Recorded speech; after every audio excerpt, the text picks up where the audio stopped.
Assalamualaikum warahmatullahi wabarakatuh. Kami akan menjelaskan materi terkait human error. Adapun kelompok kami beranggotakan Amanda Genasia Saleli dan saya Kirana Dian Lestari. Timeline yang akan kami jelaskan pada saat ini terdiri dari 6 timeline, yaitu yang pertama, definisi human error. Yang kedua, klasifikasi yang terdiri dari slip, lapse, mistake, culpa, peril, loss, dan mishap. Yang ketiga, manfaat dan fungsi. Yang keempat, cara penerapan. Yang kelima, interpretasi. Dan yang terakhir, contoh penerapan. Definisi human error. Manusia memiliki peran penting dalam hal apapun, tidak terkecuali di dunia kerja. Meskipun manusia cerdas, mudah beradaptasi, dan memiliki kemampuan untuk belajar, dari waktu ke waktu mereka rentan terhadap kesalahan. Pada umumnya, pekerjaan yang dilakukan oleh manusia bersifat repetitif, yaitu berulang-ulang. Pekerjaan yang berulang-ulang inilah salah satu yang dapat mengakibatkan terjadinya kesalahan kerja, yang berdampak pada efektivitas dan performansi suatu sistem. Kesalahan kerja yang terjadi tidak sedikit diakibatkan oleh manusia itu sendiri, yang disebut dengan human error. Human error sendiri merupakan tindakan atau keputusan yang tidak dimaksudkan, yang melibatkan penyimpangan dari standar yang diterima, dan yang menyebabkan hasil yang tidak diinginkan, di mana tindakan atau perilaku tersebut dapat mengurangi efektivitas, keamanan, dan performansi suatu sistem. Human error selain disebabkan oleh manusia juga bisa terjadi karena kesalahan-kesalahan dalam perancangan dan prosedur kerja. Human error yang sering terjadi dalam kegiatan produksi bisa merugikan perusahaan dan dalam mewujudkan efektivitas dan efisiensi produksi. Rasmussen pada tahun 1982 mengusulkan klasifikasi psikologi genetik pada human error yang menentukan hubungan antara pekerjaan dengan kondisi lingkungan. Klasifikasi tersebut dibedakan menjadi 3 tingkat perilaku, yaitu skill-based, rule-based, dan knowledge-based. Yang pertama, kita berbicara tentang skill-based error. Skill-based error sendiri adalah mencakup rutinitas otomatis yang dijalankan secara tidak sadar, dikendalikan oleh pola perilaku yang berkembang dalam domain ruang waktu. Skill-based error terdiri dari slip dan lapse. Slip adalah tindakan tidak seperti yang direncanakan, misalnya menghilangkan langkah dalam urutan kerja. Sedangkan lapse adalah terjadi ketika seseorang lupa melakukan suatu tindakan, kehilangan tempat ketika melakukan suatu tugas, atau mungkin lupa akan apa yang hendak dilakukannya. Penyimpangan terjadi ketika orang-orang terganggu saat melakukan tugas yang sangat penting. Selanjutnya adalah knowledge-based mistake. Perilaku knowledge-based mistake terjadi dalam situasi unik atau asing di mana tindakan perlu direncanakan berdasarkan pengetahuan tentang fungsi, sifat, sistem, dan prioritas tujuan. Seperti ketika masalah atau situasi tidak dikenal, salah didiagnosis, dan tindakan yang salah diterapkan. Kemudian perilaku yang terakhir adalah rule-based, di mana tindakan disengaja yang diambil oleh orang-orang yang melakukan hal yang salah dengan keyakinan bahwa itu benar. Menurut Health and Safety Executive pada tahun 1999, misalnya ketika seperangkat aturan diingat tetapi salah diterapkan pada suatu situasi. Kemudian yang pertama adalah culpa.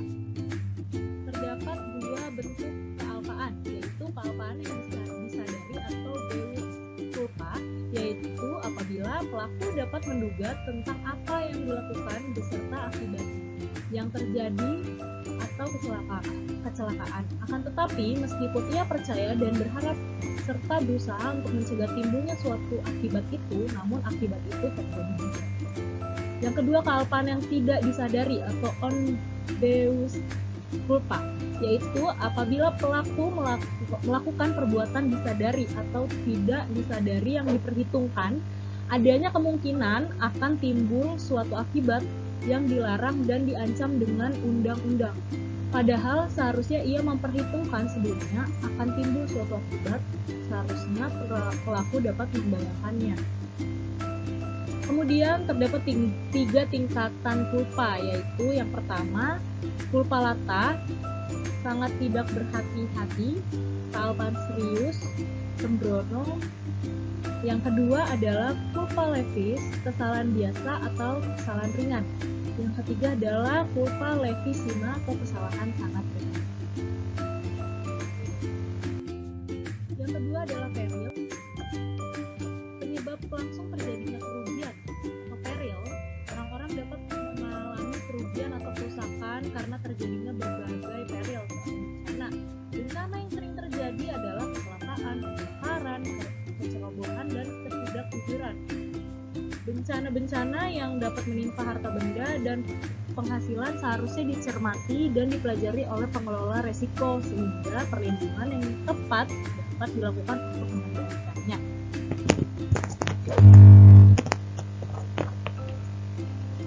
Kemudian ada mishap dan loss. Mishap sendiri merupakan kesalahan kecil atau minor mistake atau kecelakaan kemalangan, yaitu unfortunate accident. Dan loss sendiri adalah kondisi di mana seseorang tidak mendapatkan keuntungan dari apa yang telah mereka keluarkan. Selain kelas, ada pun juga berdasarkan klasifikasinya, human error merupakan penyebab dari human failure. Dapat kita perhatikan dari gambar berikut, di mana adanya unsafe action sebelum terjadinya unsafe action, terdapat latent error yang dapat membentuk juga unsafe condition. Baik unsafe action maupun unsafe condition dapat membentuk yang namanya insiden, yaitu situasi yang gagal untuk dipertahankan dan kemudian terjadilah kecelakaan. Selain itu, Thiessen pada tahun 1990 mengatakan bahwa perbedaan lain antara active error dan latent error, di mana active error kemungkinan besar dilakukan oleh pekerja garis depan dan akan memiliki efek samping yang langsung dirasakan, sehingga dapat mudah diidentifikasi, misalnya menghilangkan langkah dalam proses atau menerapkan aturan secara tidak benar. Sedangkan penyebab latent error memiliki dampak yang tertunda atau tidak memiliki efek langsung karena melibatkan aspek buruk pada suatu sistem dan hanya menjadi jelas ketika dikombinasikan dengan aspek lain pada suatu sistem dan tidak mudah diidentifikasi. Misalnya, perusahaan yang mengedepankan zero accident namun tidak melakukan absensi pegawai dengan benar, sehingga tidak mengetahui terdapat pegawai yang mengalami kecelakaan setelah bekerja. Dan dari gambar tersebut dapat disimpulkan bahwa kecelakaan kerja terjadi oleh situasi human failure yang tidak dapat diatasi. Maka dari itu pentingnya perusahaan memiliki manajemen aturan atau WHS, yaitu Work Health and Safety. Adapun manfaat dan fungsi dari aturan kerja adalah aturan dan prosedur menentukan bagaimana proses kerja, tugas, atau aktivitas harus dilakukan dan dipandang penting dalam mengarahkan, menstandarisasi, dan memantau pekerjaan. Menurut Hell dan Boris pada tahun 2013. Aturan dipandang sebagai sarana untuk membangun dan memelihara kontrol organisasi, sebagai mekanisme koordinasi, dan sebagai bentuk pengetahuan organisasi yang terkoordinir.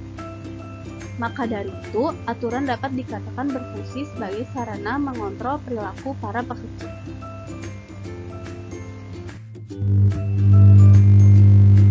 Adapun berikut merupakan framework atau kerangka penerapan manajemen aturan, di mana pada gambar ini mewakili struktur siklus aturan, disesuaikan seperlunya dengan realitas yang berubah dari proses kerja dan atau lingkungan kerja.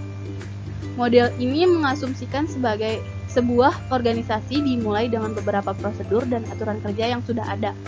Tetapi pada langkah 1, pertama dan kedua, dalam proses melibatkan pemantauan penggunaan aturan individu atau kelompok dan mencari feedback tentang efektivitas aturan yang digunakan.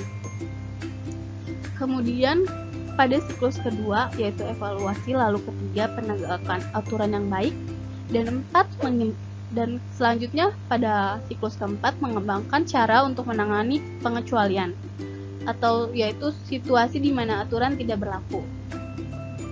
Adapun langkah-langkah pertama dan keempat ini memberikan kesempatan untuk memantau kesenjangan antara prosedur dan praktik dan memungkinkan aturan untuk diadaptasi seperlunya agar sesuai dengan kondisi lokal. Setelah mengevaluasi efektivitas aturan dan memahami alasan pelanggaran, kesalahan, dan pengecualian, model yang diusulkan oleh Hall and Boris menyarankan pada langkah kelima, yaitu agar aturan yang buruk atau berlebihan dihapus dan didesain ulang.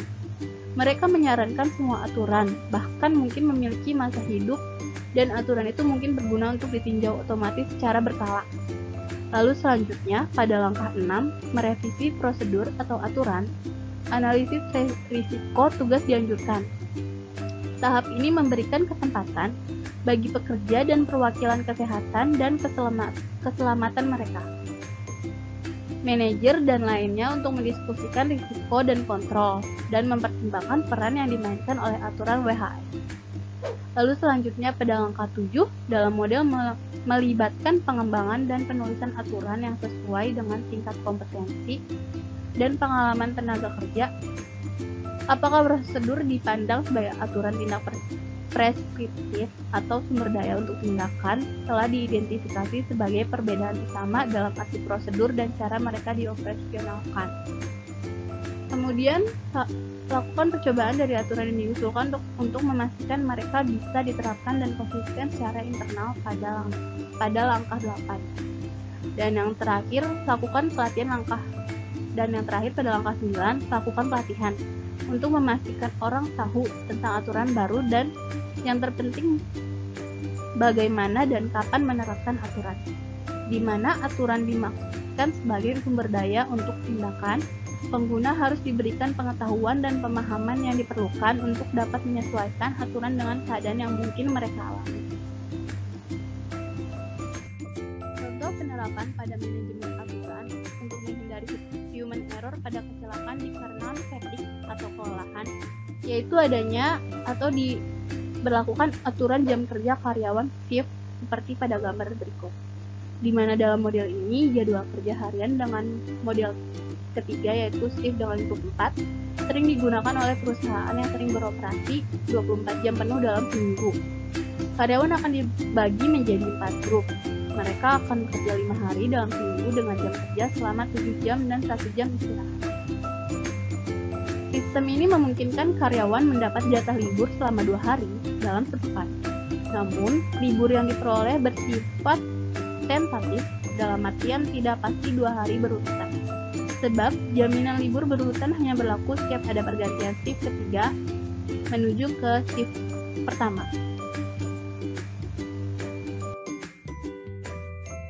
Sekian presentasi dari kami, kurang lebihnya kami ucapkan terima kasih, semoga bermanfaat.